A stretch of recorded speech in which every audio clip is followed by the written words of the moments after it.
thanks for watching. I'm excited to share with you today some quick tips for organization for the mompreneur. So who am I? My name is Megan Phillips, and I am a mom of 3 little ones who are all 5 years old almost and under, and I survive on lowered expectations and coffee. So I quit my full-time job 4 years ago to be a stay-at-home mom because we had 2 kids that were 12 months apart, and childcare for that age group for 2 kids is pretty expensive, and I wanted to be the one, to raise them and teach them all the things, and I didn't want to miss out on all the milestones, and so we decided for me to stay at home, which was great. And I was pretty busy with 2 little ones at home, but then I started to realize and feel that my only identity was being a mom, and that kind of wore on me because I was wasn't even talking, because they really couldn't talk, but talking to little people, and didn't have any adult interaction. I felt like my brain really was turning into mush. It was only being used to be responsible for keeping kids alive and cooking and cleaning and all of those things too. But I felt like my purpose was only being a mom. So I decided about 2 years ago to start a side hustle so that I could help provide for my family, but more importantly, so that I had something for myself, so that I could use my brain cells for more than just momming. And I started with a direct sale business with Color Street, where I love to help moms, busy moms and women, have a beautiful manicure that they can do at home that is quick and doesn't get messed up or smudged easily, and they can carry on with their day and change diapers, make dinner, whatever, and not mess up their nails and still feel beautiful. So that was my first business. And then a few months ago I started blogging as well, and I'm calling that Organized Chaos and Coffee, which actually sums up my life perfectly.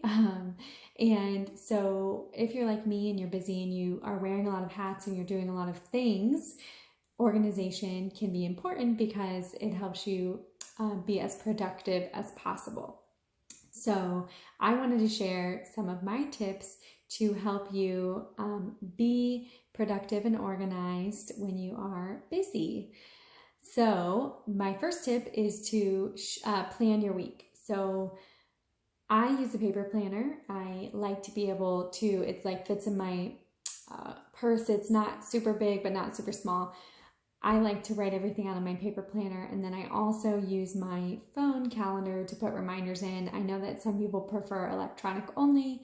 Some people prefer paper planner, or you might be a little bit of a hybrid, but however you do it, plan out your week. I recommend doing it on Sunday to plan out the rest of the week, because if you do not plan, it's going to be hard to be productive because you're not going to have a plan. You're just going to be willy-nilly, and that's going to be hard to be to get anything done because you don't know what you're supposed to be doing. So plan out your week. I usually do where I will order my groceries on Sunday, and usually over the weekend, Saturday or Sunday, so that I have my meals planned for the week. So that's one less thing I have to think about every day, at 5 p.m., like, what am I going to make for dinner? So plan out your meals, and then I write them on a board in my kitchen so it's visible. So each morning I can, pull out the meat that needs to thaw out. I can prepare what I need to, and there's no thinking like, oh, what am I going to do, when it's late and close to dinner time. So that's super helpful. And having that in visible in your kitchen is really convenient too, because then you will never forget. You'll know exactly what you have, what you got at the grocery store, and what you're supposed to be making. So that is part of planning out my week. I also will write out any appointments or calls or anything that I or the kids have for the week. Write that in my planner. Any business goals that I have, scheduling out my social media content. Those are all things usually that I will do on a Sunday for that entire week. And then each day should have its own separate to-do list. So it is going to be a little bit time consuming, but once you have that all written out and organized, you're going to have a plan for your week, which is going to really help. So that's tip number 1.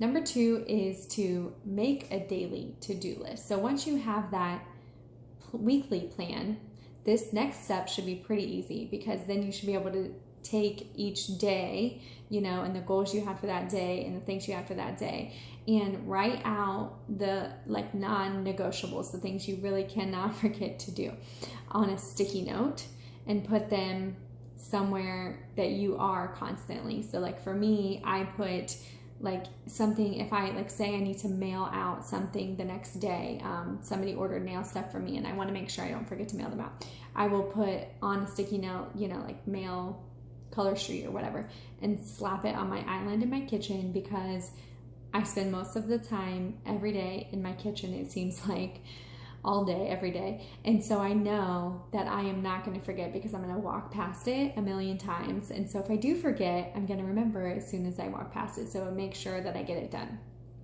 So I think a big part of that is putting it on something that's visible. If you're not a sticky note person, or you just do electronic only, you can put it in your phone and set a reminder alarm so that it will go off and make sure it reminds you to tell you what you're supposed to do. So planning is great, but if you don't do anything to implement your plans, you're gonna just forget. So make sure that you do this step, because it'll help you actually implement what you want and hopefully be less forgetful. So that's number 2. And tip number 3 is to arrange your business supplies or office supplies or any sort of thing that you use on a daily basis in a functional spot that's close to where you constantly are. So what I mean by that is, for me, I don't have an office.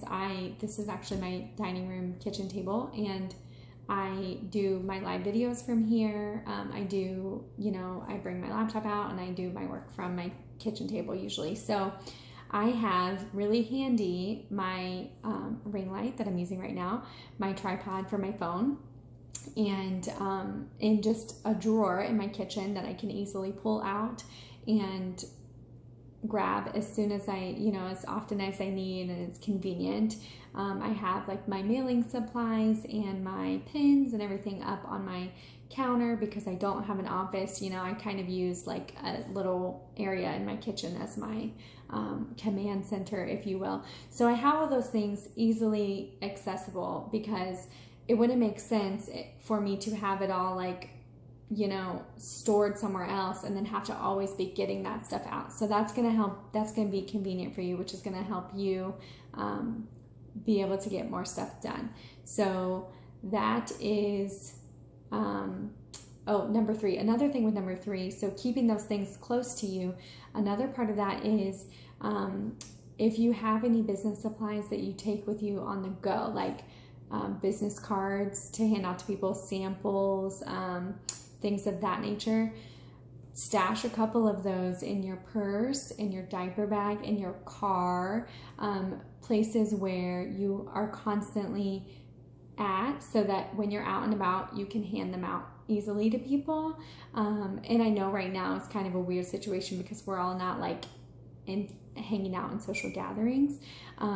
So it might not be as commonly used right now, but when things get back to normal, hopefully soon, that's really important, because you have it with you. You can easily talk about your business, because you can hand somebody a sample or hand them a business card, and so they'll be more likely to remember you if you have your stuff with you in those spots that are functional and make sense to wherever you should keep them. But for me, it's my purse, my card, and my diaper bag. So that is number 3. Tip number 4 is get all the ideas in your head out of your head. So if you are like me, and most women, I feel have a million things going in and out of our brain all the time, right?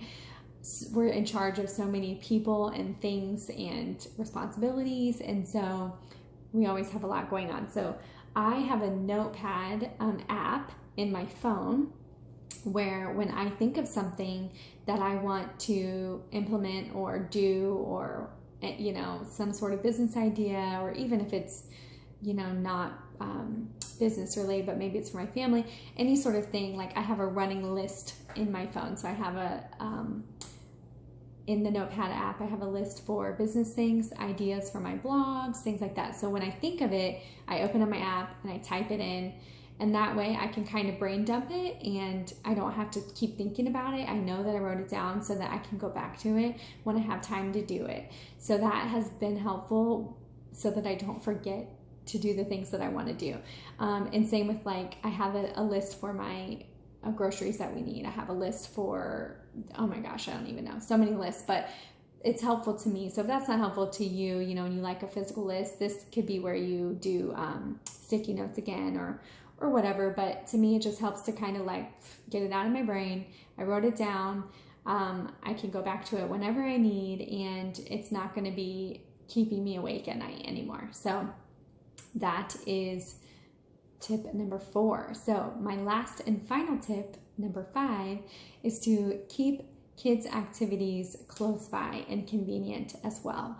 Because if you do have little ones who are in the same like age range as mine, they can kind of do some things themselves. Well, my 2 older ones can, but they still definitely need to be supervised, and they can't just like go off and do their own thing for a long period of time. So I like to have activities that I keep in my kitchen that I can whip out easily when I am trying to get something done. Like examples are coloring books and all their coloring and markers and craft stuff, Play-Doh, kinetic sand, glue. I'm just like all their arts and crafts stuff that I want to be able to pull out easily, but I don't want them to have all the time. They're in like storage bins in like a cabinet. It's not locked, but I was going to say locked, like the kids safety latch cabinet, so that I can get them out for them and it can occupy them. But I don't want them to have access to them all the time because they're usually pretty messy. But I have that stuff close by because if I'm trying to get something done, I want them to be entertained and occupied. So I keep that handy. And then just to organize that kind of stuff, I use small bins. They are my go-to, and I get most of my organizational bins from the Dollar Tree because everything is actually only $1. It's not like Dollar General or Family Dollar where it can range from $1 to $20 for items. Like every single thing is $1. So I really like it. I find amazing deals there. So I hear some people say they don't find all the things that I find. So maybe I just have an eye for a deal. I don't know.